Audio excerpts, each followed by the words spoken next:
चंडी याग आहे, आपल्या कुलदेवतेला आपल्याला जेव घालायचं आहे. आपण वर्षभर सप्तशती वाचतो, पण आपण आईसाहेबांना जेव अग्नीद्वारे जेव घालणार आहोत. त्यामुळे एक सप्तशतीचा पाठ केंद्रामध्ये करणं आवश्यक आहे. ज्यांनी अजून सप्तशतीचा पाठ, श्री दुर्गा सप्तशतीचा पाठ केलेला नसेल त्यांनी केंद्रामध्ये 10:30च्या आरतीपर्यंत एक पाठ करून घ्यायचा आहे, तरच यागाला बसायचं आहे.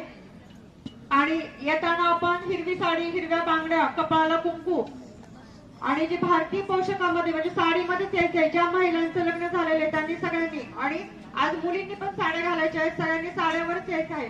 ड्रेसवर जर कोणी असेल तर त्यांना यागाला बसू दिलं जाणार नाही, याची नोंद घ्यायची आहे. त्याचप्रमाणे आता लगेच श्री स्वामीचंद्र सारामृताचं पारायण होईल, सगळ्यांनी त्यासाठी बसायचं आहे. आज संध्याकाळी 5 वाजता मल्हारी सप्तशतीचा पाठ होणार आहे आणि त्यानंतर आरती झाल्याच्या नंतर एक रुद्राचं आवर्तन होईल, कारण उद्या आपल्याला मल्हारी याग करायचा आहे. त्याच्यामुळे सगळ्यांनी मल्हारी सप्तशतीचा पण एक पाठ केंद्रामध्ये करणं आवश्यक आहे. जसा वेळ मिळेल तसा आज सकाळपासून उद्या सकाळी 10:30 पर्यंत एक तरी पाठ आपण केंद्रामध्ये करायचा आहे आणि त्याची नोंद चित्रगुप्त वहीमध्ये आपण करायची आहे. कारण आपण सेवा करतो आणि त्याची नोंद करत नाही, पण सप्ताह काळामध्ये त्याची नोंद करण्याची आवश्यक असतं.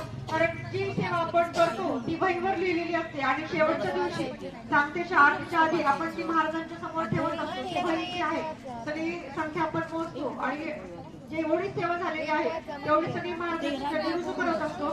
मग त्यामध्ये आपलं नाव आलं पाहिजे. त्याच्यामुळे प्रत्येकाने 1 माळ 2 माळ जेवढं जप होईल, 11 माळी जसं जप होईल, जसं पारायण, स्वामीचंद्र, दुर्गा सप्तशती, मल्हारी सप्तशती, रुद्र, गायत्री मंत्र, महामृत्युंजय मंत्र, ही सगळी सेवा वैयक्तिक करायची आहे. सामूहिक तर करायचीच आहे, वैयक्तिक पण ही सेवा दिवसभरामध्ये येऊन इथे करायची आहे आणि त्या सेवेची नोंद आपण चित्रगुप्त वहीमध्ये करायची आहे. त्यामुळे तुमची सेवा महाराजांपर्यंत जाणार आहे.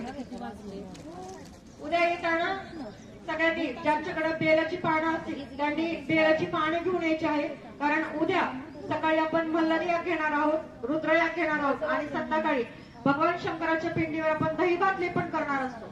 जे उज्जैन या ठिकाणीच होतं. दहीभात लेपनाची संधी आपल्याला परमपूज्य गुरुमाऊलींनी आपल्याला दिलेली आहे. प्रत्येक केंद्रांमध्ये दोन्ही सप्ताह आणि श्रावण महिन्याच्या अमावस्येला आपण ही सेवा घेत असतो. पोळ्याच्या दिवशी ही सेवा घेतो आणि हा जो प्रसाद आहे, आजारी असतील, बऱ्याच याची समस्या ज्या असतील त्याच्यावर उपयोगी असतो. दहीभाताचा प्रसाद सहजासहजी भेटत नसतो. त्यामुळे प्रत्येकाने जे आज इथे आहेत त्यांनी प्रत्येकाने उद्या संध्याकाळी पण आरतीला यायचं आहे. 5:30 वाजता आपण 108 बेलाची पानं घेऊन स्वच्छ धुवायची. बेलाची पानं तोडायची आहेत, त्याचं जे मागचं गोल जे पेट असतं ते काढायचं आहे आणि स्वच्छ धुवायची आहेत.